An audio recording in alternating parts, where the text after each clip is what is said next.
So Sam Bankman Fried was sentenced to 25 years in prison. Okay, he was convicted of 7 counts of fraud by a New York jury. Happened this week, so this is like brand new. And what I want to discuss in this video is just what happened, why it happened, and why I think the people involved, his inner circle, I think those people should be held accountable as much as Sam himself should be held accountable. Sam Bankman Fried, his company was set up in the Bahamas, which is a known tax haven. That's where a lot of companies move because of tax reasons. They want to reduce corporate taxes, or they want to pay 0 corporate taxes. So what a lot of companies would do is they would go to the Bahamas, the Cayman Islands, the few more smaller Caribbean islands where they know there's a lot that can be done there in terms of tax avoidance, which is legal. Now in Sam Bankman Fried's case, it was tax evasion and money laundering, which are all activities that are not legal. And so it does make sense for a company to go to these smaller Caribbean jurisdictions where they can do certain things as long as they are done legally, right? But this is like the prime example. Like, this guy is the prime example of someone who looks very innocent.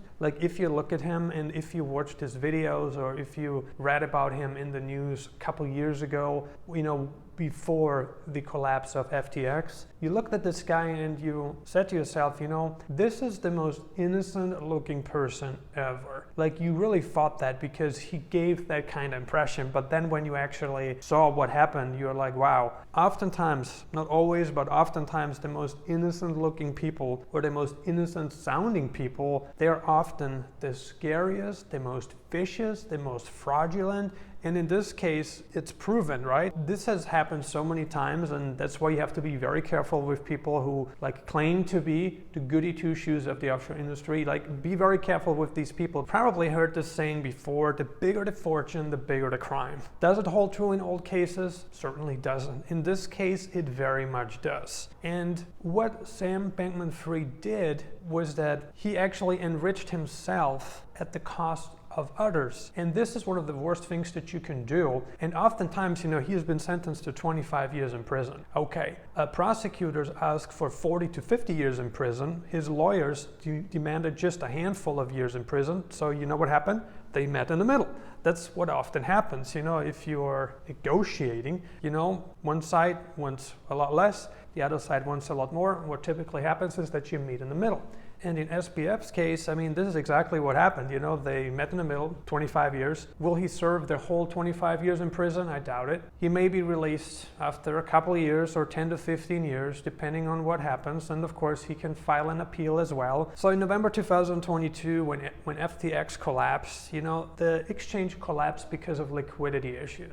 They used the money for things other than what they were supposed to be using the money. And they used their customers' money to enrich themselves, right? Sam was big on lobbying. He was big on lobbying. He was a lobbyist. And that's not a problem because lobbying is actually a guarantee, right? It's guaranteed by the Constitution, by the US Constitution. So lobbying itself is not a fraudulent activity. Bribing people is a fraudulent activity, and certainly defrauding people is a fraudulent activity, but lobbying itself is not necessarily a fraudulent activity. And so that's what a lot of people will do, before elections, they lobby, corporations, they lobby.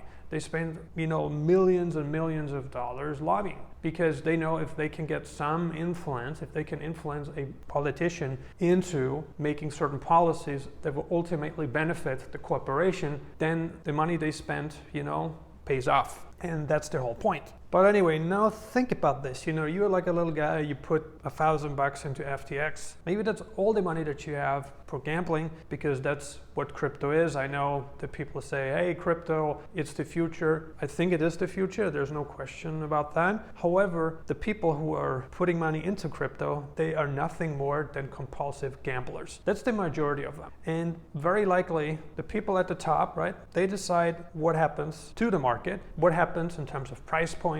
They make those key decisions. It's not you and me.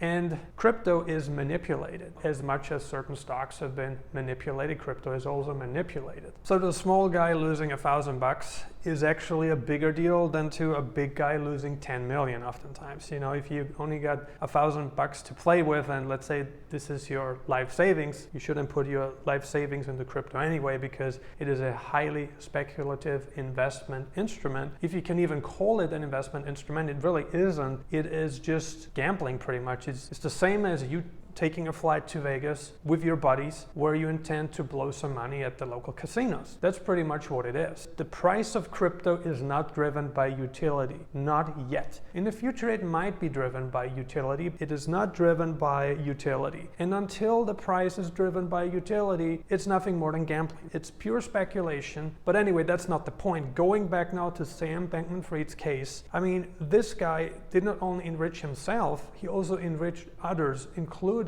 certain employees, including his family. Like, he bought properties for them. You know, he gave money to people so that they can move up the ladder and move up the ladder and move up the ladder. That's what he did. You know, he took care of his inner circle, the most influential and most meaningful people in his life. And this is what a lot of fraudsters will do. And this is why, you know, in his case, it didn't last very long because the fraud was so obvious and he even admitted to it. So this is crazy. I mean, right now what we know is that the Bahamas, they seized roughly $3.5 billion in assets. And I think Sam was fined about $11 billion or something. And supposedly his parents were given like $16 million for real estate.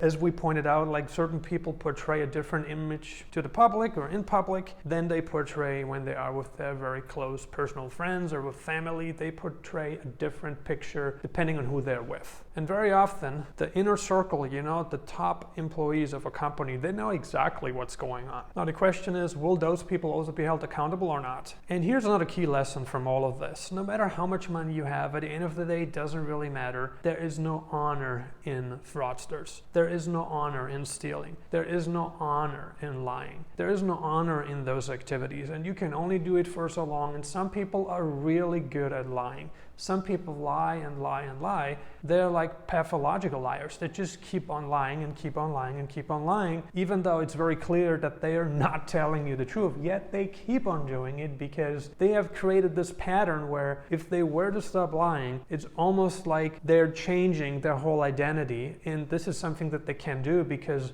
the identity they created got them results they wanted, and they cannot surrender. This is the point. This is the beginning, the middle, and the end. They created an identity that allows them to generate profit, even if it's not based on the truth. It doesn't matter. The truth is perception. Perception is reality. Perception is truth. Whatever you perceive to be real is what is real to you. Whether it's true or not is irrelevant. And that's why we're even seeing this in our industry too. We're seeing people who are presenting themselves as the goody two-shoes of the offshore industry, but they really aren't. And if you take a look at their reviews, and there are dozens and dozens of complaints of people claiming to have been defrauded by Mr. himself, and yet they keep portraying this image that they have, you know, a clean title, but they don't have a clean title, and the proof is all over the internet. The proof is everywhere, and if you're in the same industry, selling the same services, it's possible that you have met some clients that were his clients before, and based on what they tell you, you can clearly see that this guy is not doing things by the book. Some people in our industry, you know, especially the self-praising goody two-shoes of the offshore industry, where you feel like, oh, this guy is neat, this guy is harmless,